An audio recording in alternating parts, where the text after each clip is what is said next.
Alhamdulillahirabbil alamin wa bihi nasta'inu ala umuri dunya waddin.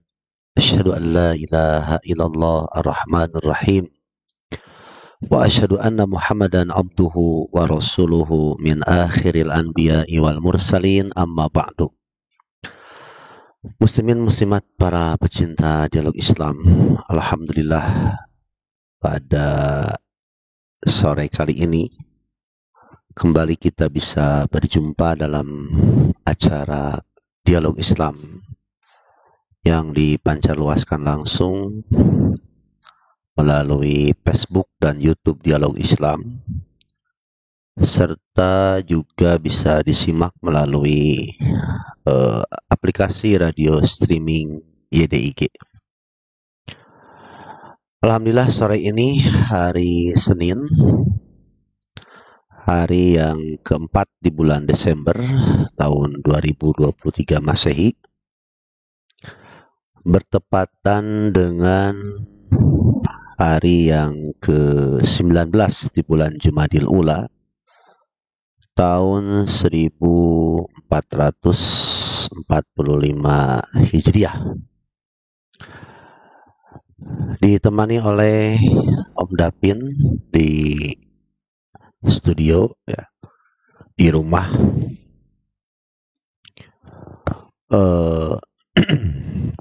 tepatnya di Kiarasari, dan juga ditemani oleh tim IT di studio pusat di Jalan Muhammad Ramdan nomor 49A Kota Bandung, di tengah-tengah cuaca yang sedang turun hujan mulai dari tadi siang ya hingga sekarang. Alhamdulillah hujan belum berhenti. Mudah-mudahan Om Dapin ini yang dari rumah ke rumah untuk menayangkan siaran langsung diberikan kesehatan oleh Allah, diberikan kekuatan, diberikan kesabaran, dilapangkan rizkinya, dan mampu menghadapi bermacam-macam ujian kehidupan. Demikian pula untuk kru Dialog Islam yang ada di studio pusat, sama juga mudah-mudahan mereka diluaskan rizkinya, diberikan kesehatan, diberikan keistiqomahan, kesabaran dalam menghadapi ujian kehidupan.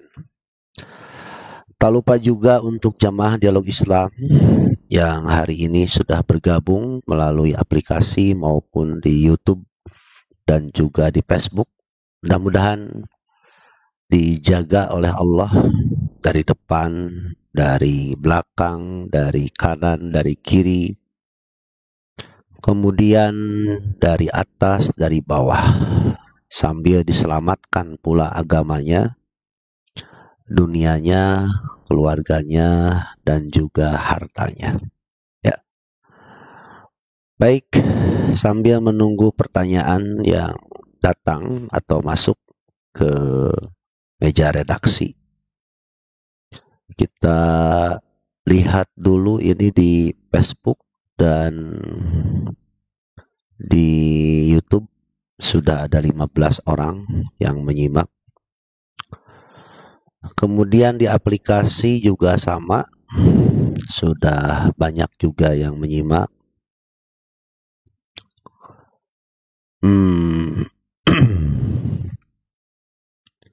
Terima kasih ya yang sudah bergabung pada sore kali ini. Sambil menunggu pertanyaan, kita manfaatkan waktu ini hingga pukul 17 ya.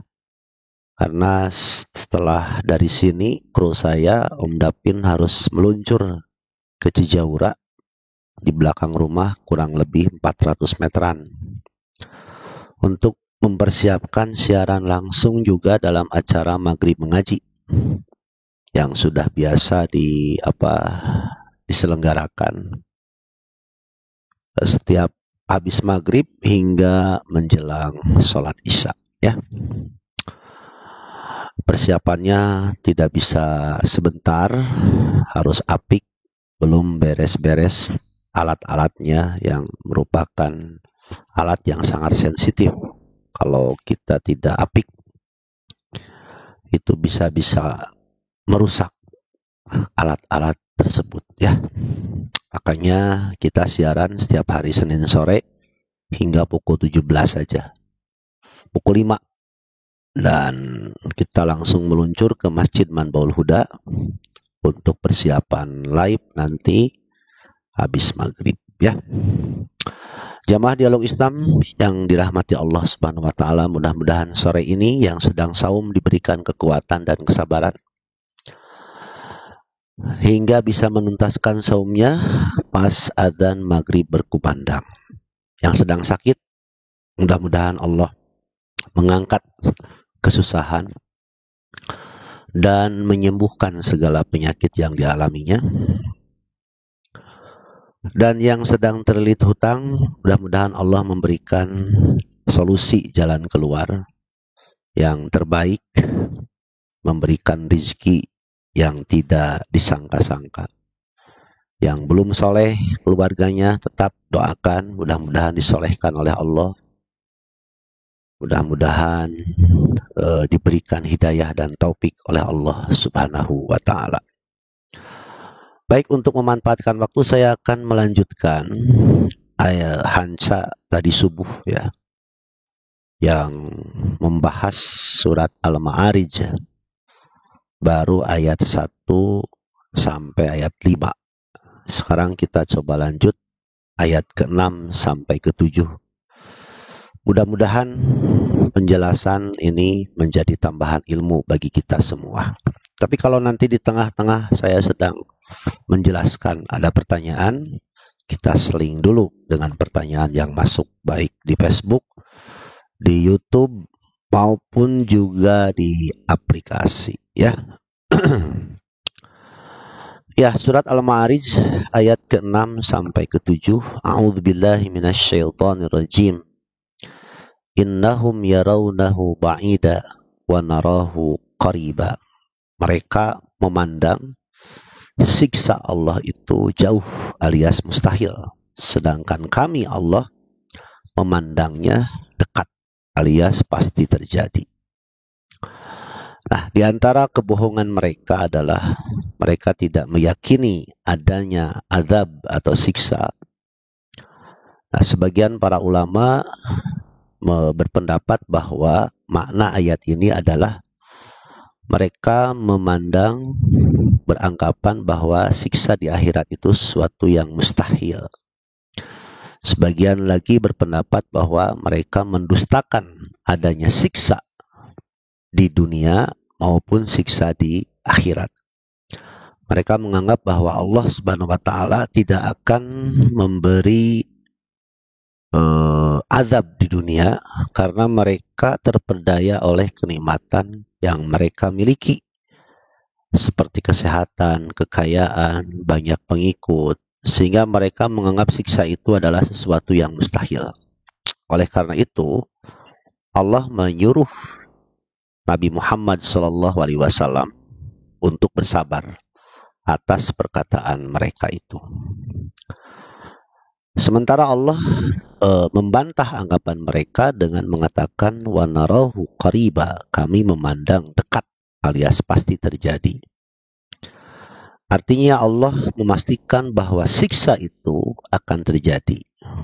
Bahkan para ulama mengatakan kullu atin qarib, setiap yang akan datang itu dekat. Itu ayat ke-6 dan ke-7. Kemudian ayat ke-8, yauma takunus sama'u kal muhl. Ingatlah pada hari ketika langit menjadi bagaikan cairan tembaga. Ada yang memaknai dengan minyak. Ada juga yang memaknai dengan perak yang melebur. Artinya pada hari kiamat nanti langit yang kita lihat sekarang ini mampu untuk menahan benda-benda yang sangat berat. Ternyata langit yang kokoh itu akan terbelah lalu mencair seperti minyak. Sebagaimana yang dinyatakan dalam ayat yang lain, surat Ar-Rahman ayat 37, فَإِذَا شَقَّتِ السَّمَاءُ فَكَانَتْ وَرْدَةً كَالدِّهَانِ. Maka apabila langit telah terbelah, dan menjadi merah mawar seperti kilauan minyak. Pada hari itu telah terjadi, orang-orang kafir akan disiksa. Selanjutnya ayat ke-9, watakunu jibalu kal'ihin, dan gunung-gunung bagaikan bulu yang berterbangan. Al-ihan artinya as-suq al-masbuk, yaitu wol dari bulu domba lalu dihamburkan. Intinya kain tersebut sangat ringan dan jika diterbangkan di udara, sebagaimana dalam ayat yang lain, dalam surat Al-Qari'ah ayat kelima, watakunu jibalu kal'ihnil manfush, dan gunung-gunung seperti bulu yang dihambur-hamburkan. Demikianlah kondisi gunung pada hari kiamat kelak. Dia akan mengalami beberapa tahapan. Pertama, gunung tersebut akan tercabut dari fasaknya, sebagaimana dalam firman Allah, wa idza jibalu nusifat, dan apabila gunung-gunung telah dihancurkan. Dalam surat Al-Mursalat ayat ke-10. Kalimat nusifat dalam Al-Mursalat ayat ke-10 itu adalah gunung yang dilepaskan dari pasaknya. Karena Allah Subhanahu wa taala berfirman, wal jibala autada, dan gunung-gunung itu sebagai pasak. Kondisi yang kedua adalah setelah dicabut, maka gunung-gunung itu akan diterbangkan. Sebagaimana di dalam Al-Quran surat An-Naml ayat 88, Fatara jibala tahsabuha jamidah wa hiya tamurru marras sahab. Dan engkau akan melihat gunung-gunung yang engkau kira mereka itu tetap di tempatnya, padahal dia berjalan seperti awan berjalan. Nah, sehingga gunung-gunung yang super kokoh dan berat itu seakan-akan ringan seperti bulu yang berterbangan. Watakunu jibalu kal'ihnil manfush. Yang ketiga, setelah gunung-gunung diterbangkan, maka gunung-gunung itu dijalankan, lalu ditabrakkan satu sama yang lainnya oleh Allah. Wa humilatil ardu wal jibal fadukkata dakkata wahidah. Demikian dalam surat Al-Haqqah ayat 14. Dan diangkatlah bumi dan gunung-gunung, lalu dibenturkan keduanya sekali benturan. Nah, setelah ditabrakkan, jadilah gunung itu seperti debu-debu kecil, sebagaimana yang Allah jelaskan dalam surat Al-Waqi'ah ayat 5 dan 6. Wa bussatil jibalu bassa fakanat haba'am mumbatha. Gunung-gunung dihancur luluhkan sehancur-hancurnya, maka jadilah dia debu yang berterbangan. Nah, ketika telah menjadi debu-debu kecil, jadilah gunung-gunung itu hancur seakan-akan tidak pernah ada. Oleh karena itu, Allah berfirman, wasuyiratil jibalu fakanat saraba, dalam surat An-Naba. Dan gunung-gunung itu dijalankan sehingga menjadi fata morgana. Artinya, gunung-gunung yang kita lihat selama ini begitu kuat, begitu kokoh, dapat disaksikan oleh semua orang. Tetapi pada hari kiamat nanti, dia akan hancur lebur seperti sesuatu yang sebelumnya tidak pernah ada. Gunung-gunung akan seperti fata morgana yang sekilas dari jauh ada, tetapi setelah didekati ternyata tidak ada karena telah dihancurkan oleh Allah. Itulah yang disebut dengan fata morgana. Seolah-olah ada dari kejauhan, setelah didekati ternyata tidak ada. Adapun di dalam ayat ini, Allah menunjukkan bahwa gunung akan melewati salah satu fase dari yang telah disebutkan.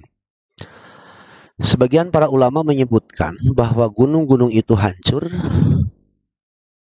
ketika pada hari kiamat karena rasa takut kepada Allah Subhanahu wa taala. Kalau gunung-gunung yang begitu kokoh bisa hancur, maka bagaimana lagi dengan kita manusia yang lemah ketika menyaksikan kedahsyatan hari kiamat itu?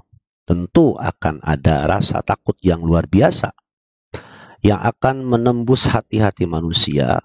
Oleh karena itu para ulama menyebutkan bahwa di antara nama hari kiamat itu adalah Al-Qari'ah, memiliki makna hari kiamat akan menjadikan rasa takut menembus ke dalam dada-dada manusia. Selanjutnya pada ayat ke-10 dalam surat Al-Ma'arij, Allah berfirman, "Wala yas'alu hamimun hamima." Dan tidak ada seorang teman pun, tidak ada seorang teman dekat pun menanyakan temannya. Pada hari itu Allah Subhanahu wa taala menyebutkan bahwa antara yang satu dengan yang lainnya tidak akan saling bertanya karena masing-masing sibuk dengan urusannya, takut dengan keadaannya masing-masing. Sebagaimana dalam ayat yang lain, Allah Subhanahu wa taala berfirman, "Yauma yaffirul mar'u min akhihi wa ummihi wa abihi wa sahibatihi wa banihi likulli imri'in minhum yauma idzin sya'nu yughni." Pada hari itu manusia lari dari saudaranya, dari ibu dan bapaknya, dari istri dan anak-anaknya. Setiap orang dari mereka pada hari itu mempunyai urusan yang menyibukkan. Demikian dalam surat Abasa ayat ke-34 sampai 37. Lalu ayat ke-11 sampai 14 dalam surat Al-Ma'arij diterangkan, "Yubassarunahum yawaddul mujrimu law yaftadi min adzabi yaumi idzin bibanihi wa sahibatihi wa akhihi wa fasilatihi allati tu'wihi wa man fil ardi jami'an thumma yunji."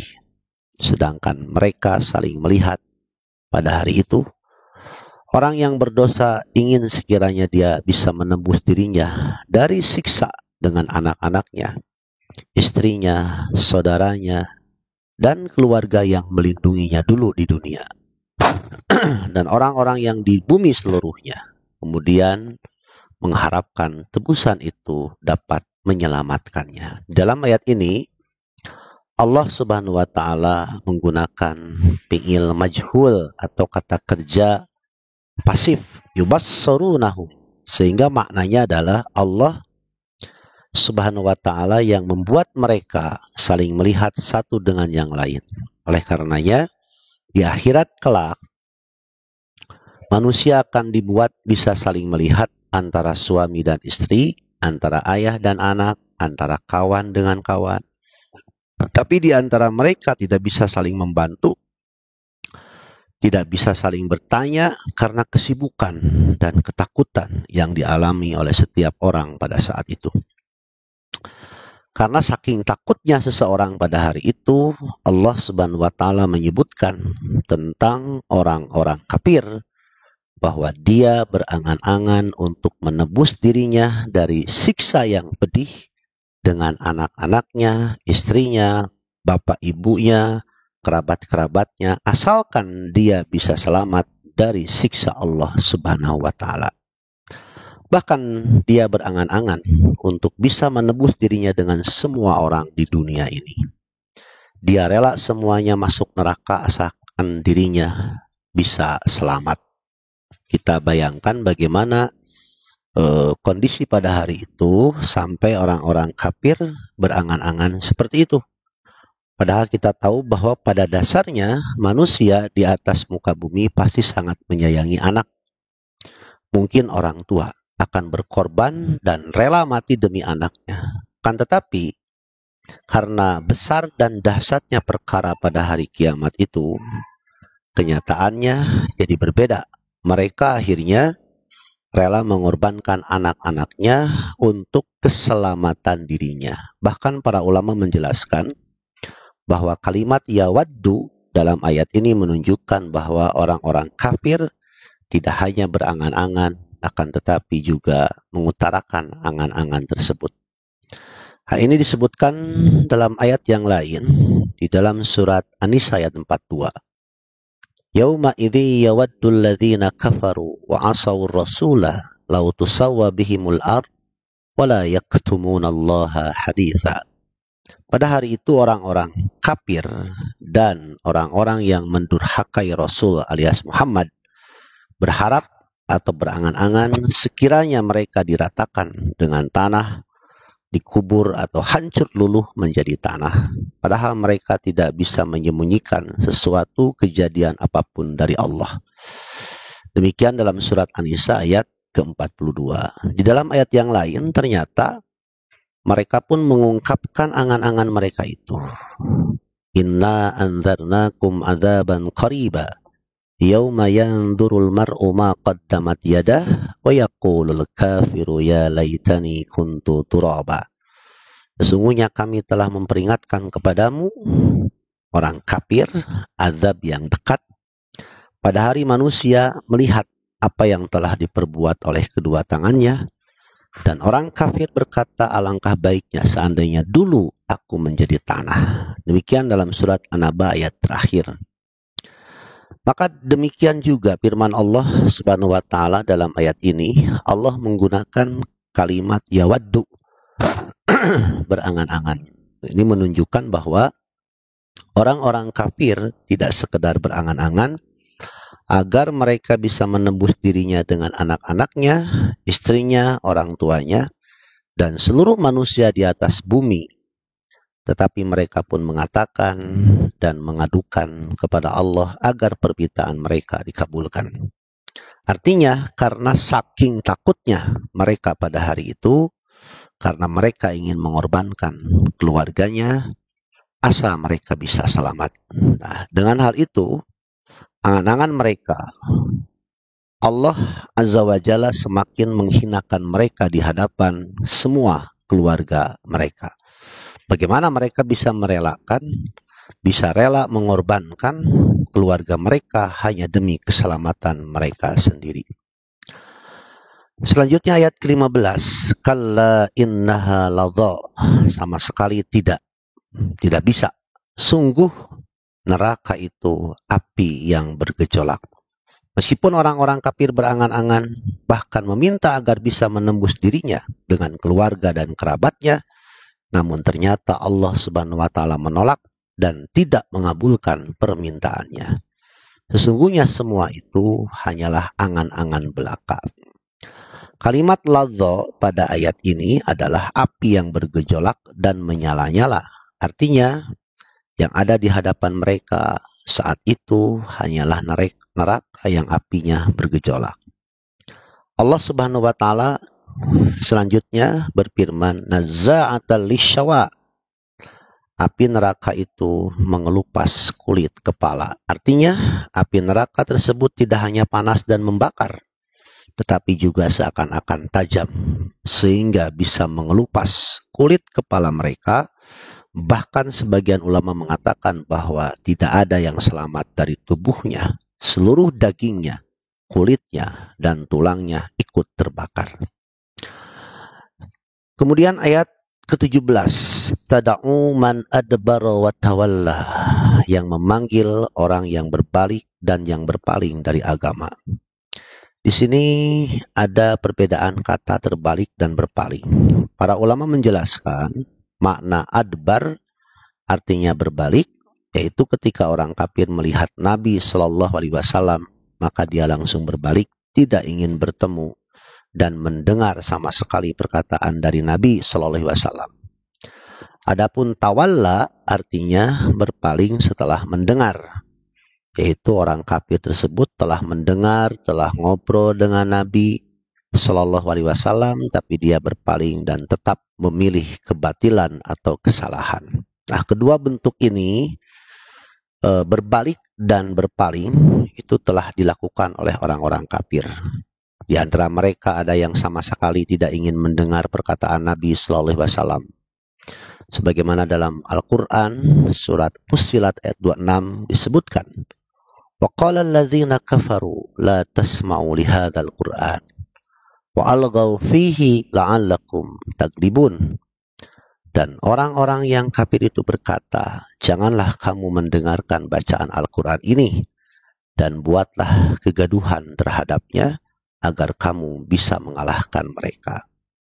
Di antara mereka yang telah mendengar perkataan Nabi Sallallahu Alaihi Wasallam, akan tetapi mereka pun berpaling dari kebenaran kepada kebatilan.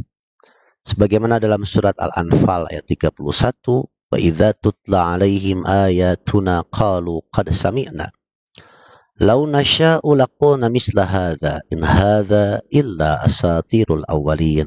Dan apabila ayat-ayat kami dibacakan kepada mereka, Mereka berkata, sesungguhnya kami telah mendengar ayat-ayat seperti ini.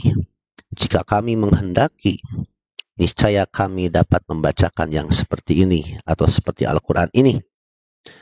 Al-Quran ini tidak lain, hanyalah dongeng orang-orang terdahulu. Inilah perbedaan antara adbar dan tawalla. Jadi kalau adbar mah langsung berpaling, tidak mau mendengar. Kalau tawalla itu mendengar dulu, baru berpaling. Semuanya ini dilakukan oleh orang-orang kafir. Nah, model sikap orang kafir ini, neraka akan memanggilnya untuk memasuk ke dalam neraka. Jadi orang yang dulunya tidak mau mendengar, kemudian berpaling, kemudian ada yang mendengar, kemudian berpaling, mereka akan disambut oleh malaikat, oleh neraka, ya. Bahkan banyak ahli tafsir mengatakan bahwa neraka akan berbicara secara benar, secara hakiki, seakan-akan kelak neraka itu akan memanggil mereka, wahai fulan bin fulan, masuklah ke sini. Dan banyak juga dalil yang menunjukkan bahwa neraka itu bisa berbicara. Di antaranya dalam surat Qaf ayat 30. Yauma naqulu li jahannama halim talati wa taqulu hal min mazid. Ingatlah pada hari ketika kami bertanya kepada jahanam, apakah kamu sudah penuh? Maka jahanam akan menjawab, masih adakah tambahannya? Oleh karena itu, kelak neraka akan memanggil orang-orang yang telah ditetapkan untuk memasukinya, dan mereka tidak akan lari kemanapun untuk menghindari siksaan dalam neraka. Dan semoga Allah Subhanahu wa Ta'ala melindungi kita dari perkara ini dan tidak menjadikan nama kita dipanggil oleh neraka jahanam. Kemudian dalam surat Al-Ma'arij ayat ke-18, selanjutnya Allah berfirman, wa jama'a fa'au'a, dan orang yang mengumpulkan harta benda lalu menyimpannya. Di antara sifat orang-orang kafir yang adbar dan tawalla, yang mereka berpaling, mereka berbalik, mereka suka menyimpan dan menabung. Maksudnya, mereka sangat semangat mengumpulkan harta secara terus-menerus. Adapun maksud dari menyimpan adalah mereka memiliki angan-angan yang panjang, tetapi enggan untuk dikeluarkan. Mereka menyangka bahwa umurnya akan panjang dengan harta itu. Padahal Allah Subhanahu wa Ta'ala berfirman, wailul likulli humazzatil lumazah alladzi jama'a malahu wa'addadah yahsabu anna malahu akhladah kalla layumbadzanna fil khutamah. Celakalah bagi setiap pengumpat dan pencela yang mengumpulkan harta dan menghitung-hitungnya. Dia mengira bahwa hartanya itu dapat mengekalkannya. Sekali-kali tidak.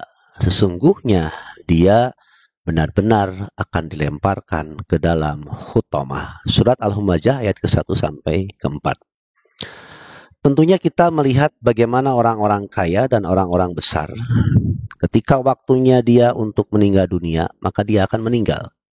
Hartanya, perusahaan yang dia miliki tidak bisa menambah umurnya sedikit pun, meskipun hanya sedetik. Oleh karena itu, demikianlah Allah Subhanahu wa Ta'ala menyebutkan tentang sifat orang-orang kafir yang suka mengumpulkan dan menyimpan harta karena angan-angan mereka yang terlalu panjang. Nah, setelah itu, Allah menyebutkan beberapa sifat sebagian manusia pada umumnya dan orang-orang kafir pada khususnya. Baik, kita selang dulu. Barangkali ada pertanyaan di aplikasi maupun di YouTube ataupun di Facebook. Kita lihat dulu ya Facebooknya, YouTube-nya. Apakah sudah ada pertanyaan atau belum? Saya buka dulu. Ini YouTube-nya. Iya, ada iklan dulu. Oke, ada pertanyaan dari Ibu Ida Parida. Alhamdulillah sedang Serang siap menyimak. Ustadz tolong jelaskan surat Al-Ahzab ayat 41 dan 44. Baik. Kita buka dulu Qur'annya ya. Al-Ahzab surat ke-33 ayat 41 sampai 44. Siap. Al-Ahzab ayat 41 sampai 44, surat ke-33. Ya, ini ayatnya. A'udzubillahi minasyaitonirrajim. Ya ayyuhalladzina amanu dzkurullaha dzikran katsira. Wahai orang-orang yang beriman, ingatlah dengan menyebut nama Allah dengan zikir yang sebanyak-banyaknya. Wasabbihuhu bukratan wa asila. Dan bertasbihlah kepadanya di waktu pagi dan petang. Huwallazi yusalli 'alaikum wa malaikatuhu liyukhrijakum minadh-dhulumati ilan nur wa kana bil mu'minina rahima. Dialah Allah yang memberikan rahmat kepadamu dan malaikatnya pun memohon ampunan untukmu supaya dia mengeluarkan kamu dari kegelapan kepada cahaya yang terang, dan adalah dia yang maha penyayang kepada orang-orang yang beriman. Tahiyyatuhum yawma yalqawnahu salam wa a'adda lahum ajran karima. Salam penghormatan kepada mereka orang-orang mukmin pada hari mereka menemuinya ialah salam keselamatan, dan dia menyediakan pahala mulia bagi mereka. Baik. Yang pertama, di sini diingatkan kembali orang-orang yang beriman. Hendaklah mereka mengingat Allah sebanyak-banyaknya, sesering-seringnya. Artinya libatkan Allah dalam segala hal.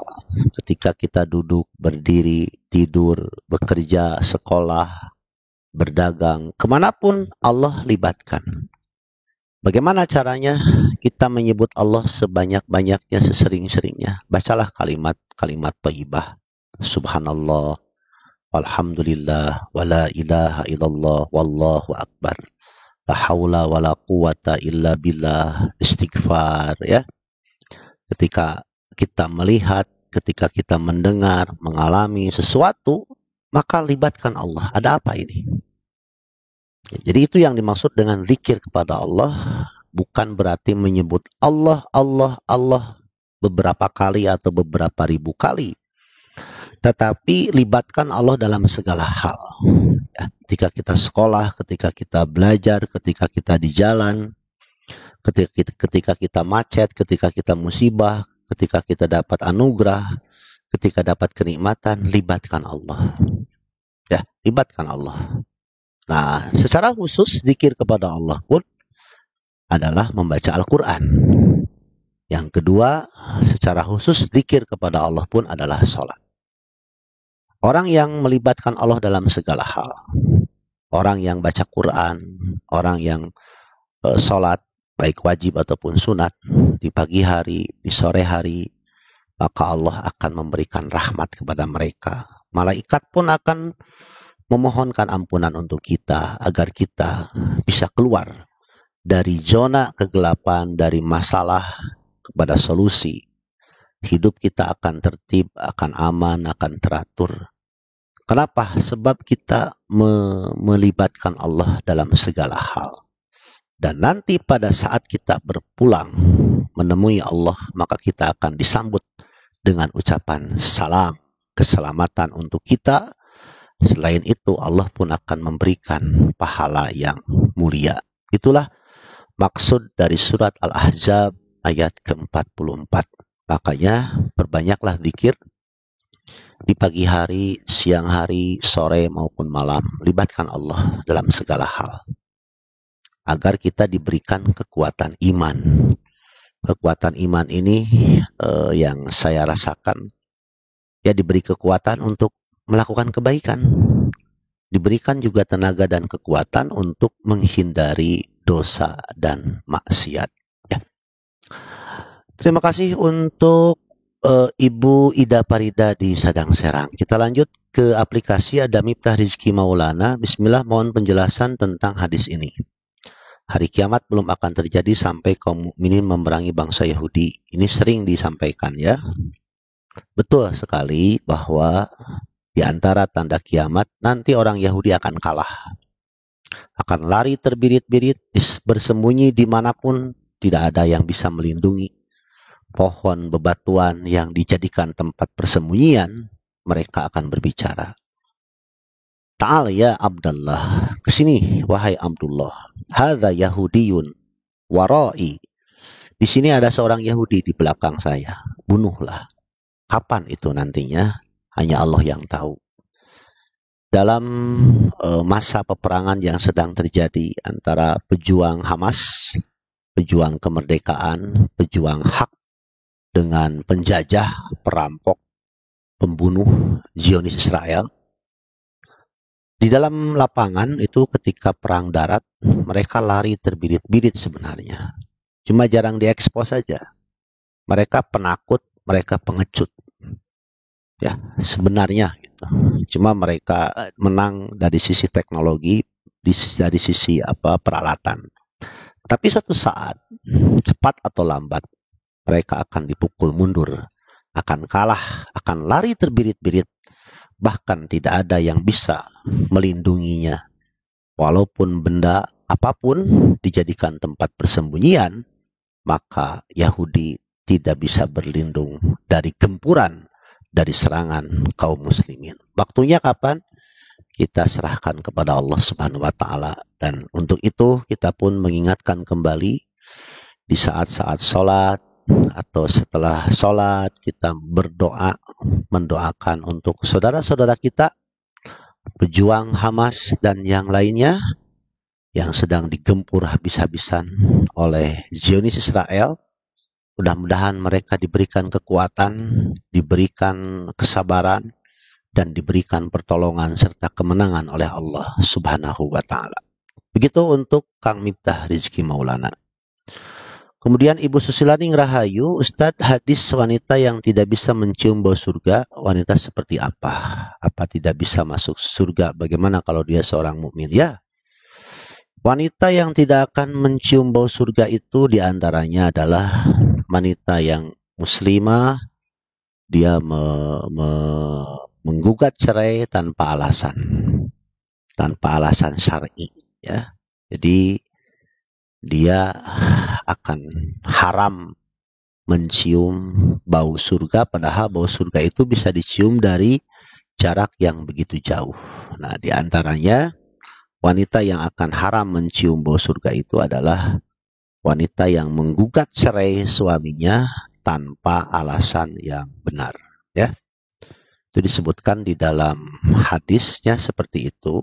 Diantaranya ayyuman ra'atin salat jaujaha talaqan min ghairi ba'sin faharamun 'alaiha raihatul jannah. Wanita yang mana saja yang meminta talak kepada suaminya tanpa alasan, maka haram baginya mencium bau surga. Itu ya. Kemudian apalagi ya, wanita yang tidak akan mencium bau surga itu. Dalam hadis Muslim disebutkan, sinfani min ahlin nar lam arahuma qaumun mahum siyatun ka'adnabil baqar yadribuna bihan nas wanisaun kasiyat ariyat mumilat ma'ilat ru'usuhunna ka'asnimatil bukhti al-ma'ilah la yadkhulna jannah wa la yajidna rihaha wa inna rihaha la yujadu min masirati kadza wa kadza. Kata Rasulullah sallallahu alaihi wasallam, ada dua golongan penduduk neraka yang keduanya belum pernah aku lihat. Yang pertama, kaum yang memiliki cambuk seperti ekor sapi yang dipergunakan untuk memukul orang. Kedua, wanita-wanita yang berpakaian tetapi sama dengan bertelanjang karena pakaiannya terlalu minim, terlalu tipis atau tembus pandang, terlalu ketat, atau pakaian yang merangsang pria karena sebagian auratnya terlihat. Dia akan berjalan dengan berlenggak-lenggok, mudah dirayu dan suka merayu, rambut mereka disasak bagaikan punuk unta, maka wanita-wanita itu tidak akan dapat masuk surga, bahkan tidak akan mencium bau surga. Padahal bau surga itu dapat tercium dari begini dan begini saking dekatnya, ya. Itulah diantara keterangan wanita-wanita yang tidak akan mencium bau surga, apalagi masuk surga. Menciumnya saja tidak akan. Tapi ya seperti tadilah, ketika dia masih ada iman sedikit pun, sedikit saja ada keimanan dalam dirinya, maka setelah disiksa di neraka, maka dia akan diangkat, maka akhirnya akan dimasukkan ke dalam surga. Tapi jangan mau kita mampir dulu ke neraka barang sehari, setengah hari, ya jangan. Sebab neraka tidak ada yang dingin, tidak ada yang hangat, semua neraka itu adalah panas, ya. Begitu untuk Ibu Susilaning Rahayu. Kemudian kita mana ini? Banyak iklan sekarang itu ya. Dari Muhammad Azka. Ustadz, bagaimana hukumnya orang-orang muslim yang jadi tentara Israel? Kabarnya di kalangan IDF ada ratusan orang muslim. Itu mahwak. Wallahu alam, ya. Kita tidak tahu jelas kalau dia menjadi seorang Israel atau menjadi seorang pembunuh, dia telah murtad, keluar dari agamanya. Kemudian ada lagi ini, siapa lagi yang minta atau ada pertanyaan? Ya, untuk Muhammad Azka, jangan terlalu diikuti berita-berita seperti itu. Oke, terima kasih. Saya lihat di Facebook ya, barangkali sudah ada pertanyaan. Kita coba lihat dulu. Masih loading. Iya.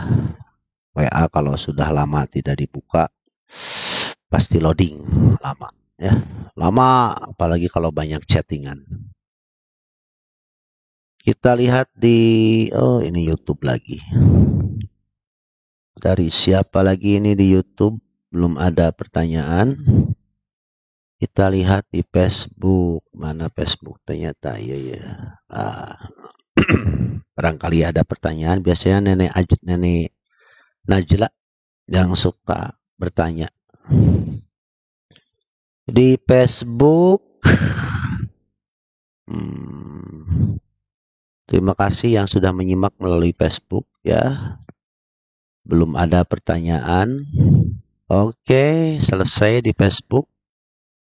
Kita kembali lagi kepada ayat yang sedang saya bahas dalam surat Al-Ma'arij. Tadi terpotong dulu dengan pertanyaan dari beberapa penyimak pada sore kali ini. Di antaranya ada Bu Ida Farida di Sedang Serang, Miftah Rizki Maulana di Jakarta Timur, dan Muhammad Azka. Terima kasih ya. Oke, sambil menunggu pertanyaan yang lain, kita coba lanjutkan ayat yang sedang kita bahas ini ya. Surat Al-Ma'arij ayat 19 sampai 21. Tinggal 15 menit lagi. Innal insana khuliqa halu'a. Idza massahu syarru jazua wa idza massahu khairu manu'a. Sesungguhnya manusia itu diciptakan bersifat suka mengeluh. Apabila dia ditimpa kesusahan, dia berkeluh kesah. Dan apabila mendapatkan kebaikan, dia menjadi kikir. Surat Al-Ma'arij ayat 19 sampai 21. Nah, di sini ada kalimat halu'a. Al-hala'a disebutkan qillatu imsakin nafs. Al-halu'a itu, al-halu, hala'a, sikap tidak bisa mengendalikan diri. Tidak bisa mengendalikan diri. Inda i'tirai ma yuhzinuha au ma yasurruha. Ketika mengalami sesuatu yang menyedihkan atau menyenangkan. Ketika dia mendapatkan musibah, ketika dapat kesedihan, ketika dapat kesenangan, itu mereka tidak bisa mengendalikan diri. Itulah yang disebut dengan halu'a. Halu'a ini bisa disebut euforia juga. Ketika sedang senang, sedang gembira, seolah-olah akan gembira. selamanya lupa dunia ini berputar. Ya, nah, itu yang disebut dengan halua, keluh kesah. Bukan hanya dalam setiap kesusahan, tapi dia pun tidak bisa mengendalikan diri ketika mendapatkan kesenangan. Nah, di dalam ayat ini Allah Subhanahu wa taala menyebutkan tentang bagaimana manusia itu berkeluh kesah. Pertama, idza massahu syarru jazua. Apabila dia ditimpa kesusahan, dia berkeluh kesah. Dia tidak bisa menahan dirinya dari berkeluh kesah ketika ditimpa kesusahan. Sehingga akhirnya dia mengutarakan segala keluh kesahnya kepada manusia. Nah, demikianlah sifat orang-orang kafir, sehingga kita pun mendapatkan di antara mereka banyak yang bunuh diri, stres, depresi, bunuh diri. Kemudian yang kedua, Allah berfirman, wa idza massahul khairu manua, apabila mendapatkan kebaikan dia kikir. Nah, ini sifat manusia yang kedua. Ketika mendapatkan kebaikan, dia tahan kebaikan itu dan tidak mengeluarkan, tidak membagikan kepada orang lain. Dan dia ingin memuaskan dirinya sendiri. Kita sering mendengar ya cerita saudara-saudara kita yang tinggal di negara kafir. Mereka menyebutkan bahwa memang betul orang-orang kafir itu sangat pelit. Sangat pelit sampai mereka mengatakan bahwa salah satu cara untuk mendakwahi orang-orang kafir itu adalah dengan mengundang mereka untuk makan, karena mereka akan kaget dan heran jika ada orang yang senang memberi makanan secara gratis. Nah, kata al-khair dalam ayat ini sering diartikan dengan harta, sebagaimana di dalam ayat yang lain diantaranya wa innahu li hubbil khairi lasyadid. Dan sesungguhnya cintanya manusia kepada harta benda itu benar-benar berlebihan. Al-Adiyat ayat ke-8. Nah, sebagian sifat manusia dan orang kafir secara umum, jika diberi harta, mereka akan menjadi sangat pelit, dan ketika diberi kesusahan, mereka selalu berkeluh kesah. Akhirnya, sifat mereka inilah sehingga Allah Subhanahu wa taala mengancam mereka dengan neraka apinya yang menyala-nyala. Sebagaimana yang telah Allah sebutkan, kalla innaha ladha, sama sekali tidak, sesungguhnya neraka itu api yang bergejolak. Ayat 22 sampai 23. Illal musallin alladzina hum ala salatihim daimun, kecuali orang-orang yang melaksanakan salat, mereka yang tetap setia melaksanakan sholatnya. Nah, Allah menyebutkan bahwa orang-orang kafir yang pelit itu akan masuk neraka yang apinya bergejolak. Allah Subhanahu wa taala kemudian menyebutkan ciri-ciri orang yang selamat dari siksaan tersebut. Dalam ayat ini Allah Subhanahu wa taala memulai paragraf baru dan menyebutkan ciri-ciri orang yang diselamatkan. Di antara ciri-ciri yang selamat dari neraka itu adalah orang-orang yang mengerjakan sholat. Tentu ini adalah sifat khusus orang yang beriman, karena orang yang beriman pasti melakukan sholat. Bahkan semakin banyak sholat seseorang, maka akan semakin tinggi iman orang tersebut.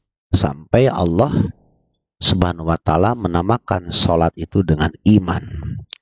Allah Subhanahu wa taala berfirman, "Wa ma kana Allahu liyudi'a imanakum, innallaha bin-nasi laraufur rahim."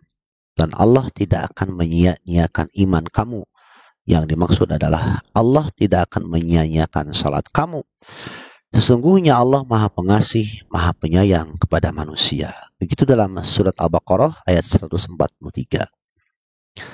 Bahkan Allah Subhanahu wa taala berfirman, alladzina hum ala salatihim daimun, mereka yang tetap setia melaksanakan salatnya. Artinya mereka tidak hanya sekadar mengerjakan salat, akan tetapi juga senantiasa menjaganya, menjaga salat 5 waktu mereka, dan mereka pun menjaga memperbanyak salat-salat sunnah.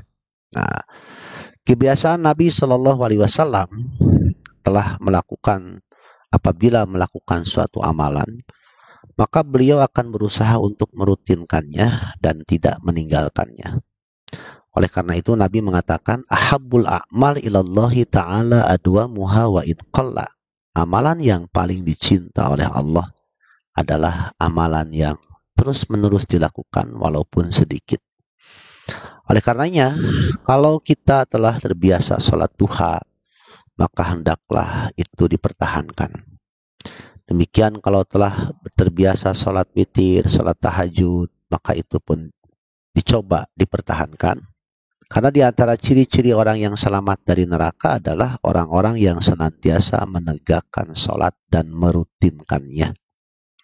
Sebagian ulama menafsirkan kalimat daimun pada ayat itu adalah tenang dan khusyuk. Ketika dia sholat, dia menjaga ketenangannya, dia tidak menoleh ke kanan dan ke kiri. Dan kata daimun sebagaimana digunakan oleh Nabi Shallallahu Alaihi Wasallam dalam sabdanya, la yabulanna ahadukum bil ma'id daim alladzi la yajri summa yagtasilu fih.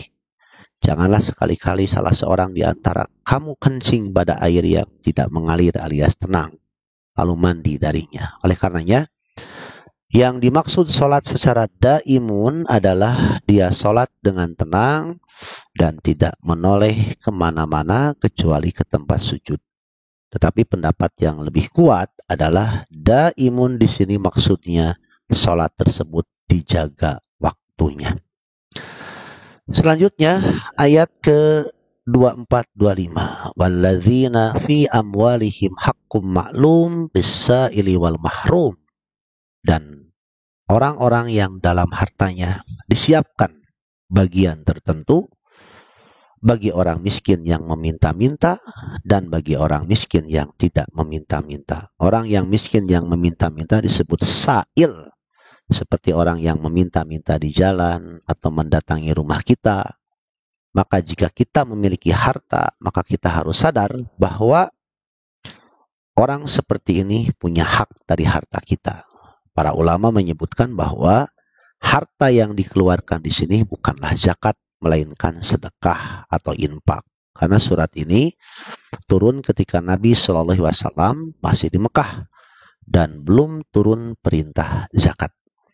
Tetapi demikian, sifat-sifat orang yang beriman, dia yakin bahwa di dalam hartanya ada hak as-sa'il yang meminta-minta. Adapun al-mahrum adalah orang yang tidak berkecukupan harta tetapi tidak berani meminta-minta. Para ulama menyebutkan bahwa termasuk dalam al-mahrum adalah orang-orang yang sudah bekerja tetapi penghasilannya tidak cukup.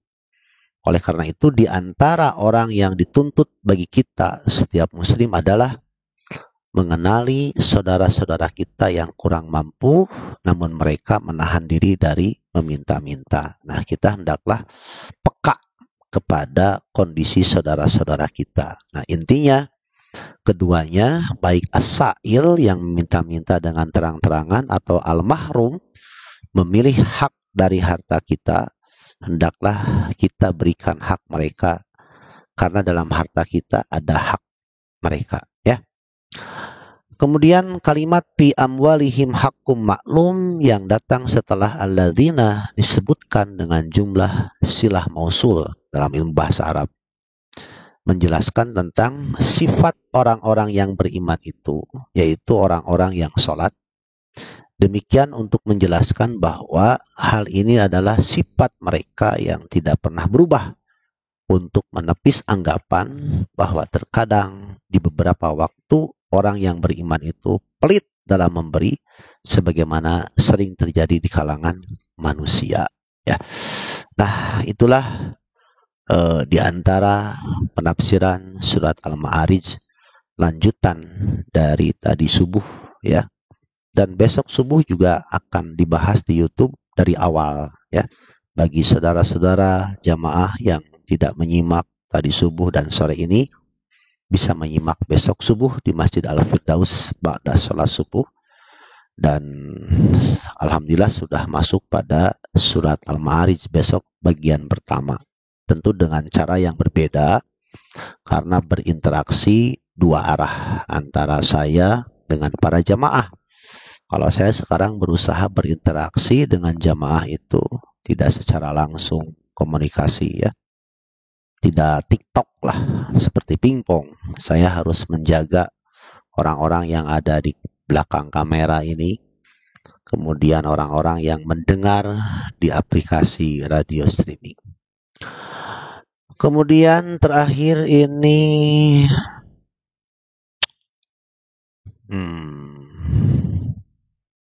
Miftah Rizky Maulana kembali bertanya, pertanyaan terakhir ya, apakah betul sahabat Nabi Hasan bin Sabit benar-benar syairnya mengacaukan musuh Islam? Betul sekali. Tapi pada akhirnya Hasan bin Sabit ini berhenti, tidak tidak mendendangkan syair lagi. Beliau lebih tertarik kepada ayat-ayat Allah. Ya, betul sekali. Begitu untuk Miftah Rizky Maulana tentang Hasan bin Sabit. Ya, coba saya cek di YouTube, barangkali ada yang baru. Aduh, kalau buka YouTube sekarang ada iklan ya. Iklan. Iya. Siapa lagi nih? Tidak ada pertanyaan di YouTube. Apa-apa. Ya, kemudian di Facebook. Coba kita lihat apakah ada pertanyaan. Tidak ada. Oh, ini ada Princess Glory Mumazza. Assalamualaikum Ustaz, apa hukumnya seorang suami tidak bisa menafkahi istrinya selama setahun? Apakah terjadi talak? Tergantung, tidak bisa menafkahi itu tidak mau, atau kalau tidak mau berarti berdosa. Dan itu pernikahannya sudah rusak. Tapi kalau dia tidak menafkahi istri karena sudah tidak mampu, atau dia memang ya tadi katakan sudah tidak mampu, sudah potong rancatan kalau kata orang Sunda mah ya, gara-gara di PHK atau gara-gara sakit sehingga dia tidak bisa memberikan nafkah, maka tidak berdosa. Dan seorang istri harus membantu itu, sekedar sebisanya, semampunya ya. Kemudian bagaimana ahli bid'ah? Mereka tidak merasa bid'ah dan dia tokoh yang dikagumi, kasihan amat. Ya, begitulah mereka yang tidak merasa berdosa karena telah melakukan kebid'ahan. Kita hanya bisa mendoakan ya. Mudah-mudahan mereka diberi hidayah oleh Allah Subhanahu wa taala. Itu saja yang harus kita lakukan ya. Kita tidak boleh pusing dengan urusan mereka. Tugas kita hanya menyampaikan ini sunnah, ini bid'ah, ini tauhid, ini syirik. Itu sajalah. Kalau mereka tidak merasa bersalah, tidak merasa berdosa, jadi apa ya? Jadi beban dan pikiran kita ya. Doakan sajalah biar mereka dapat hidayah. Oke? Oke, kita coba akhiri ya perjumpaan kita kali ini. Aduh, ada yang ngeri katanya mendengar dalil wanita yang tidak bisa mencium bau surga.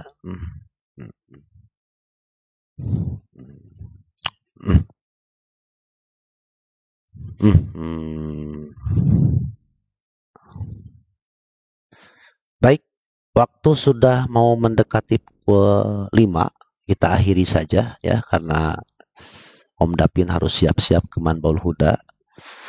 Terakhir ini anak nerima gaji sebulan 10 juta kotor. Itu sudah dipotong infak, apakah harus dijakatan lagi? Tidak usah dijakatan ya. Infak saja. Infak sodako saja, jangan zakat ya. Begitu untuk siapa tadi? Sopiandi ya, Eti Supriyati. Baik, terima kasih untuk semuanya dan mohon maaf apabila ada pertanyaan yang belum dibahas ya, kita formal siaran kita kali ini. Mudah-mudahan kita dijauhi dari maksiat dan dosa. Mudah-mudahan ibu-ibu, para istri diberikan kesabaran dan kekuatan oleh Allah dalam berumah tangga. Yakinilah dunia ini akan berputar. Kadang kita di atas, kadang di bawah, kadang maju, kadang mundur, kadang untung, kadang rugi ya. Semuanya berproses ya. Ada orang yang diberi hidayah baru beberapa tahun karena berkat kesabarannya, dan dia yakin Allah akan mengubahnya. Akhirnya dia pun mendapatkan hidayah dari Allah Subhanahu wa Ta'ala ya. Terima kasih untuk jamaah Dialog Islam yang sudah menyimak pada sore ini dan sudah membantu Dialog Islam dengan hartanya, zakat, infak, sedekahnya. Mudah-mudahan Allah memberikan rahmat, memberikan ampunan kepada para muzaki, dan juga membalas kebaikan para munfikin, para muhsinin dengan balasan yang lebih baik. Kita akan bertemu nanti sore pada maghrib sampai menjelang Isya, kemudian besok subuh di YouTube dan Facebook Dialog Islam dalam acara kuliah subuh di Masjid Al-Firdaus. Baik, saya dan kru segenap yang bertugas pada sore ini undur diri. Rabbana atina fid dunya hasanah fil akhirati hasanah wa qina adzabannar. Wassalamualaikum warahmatullahi wabarakatuh.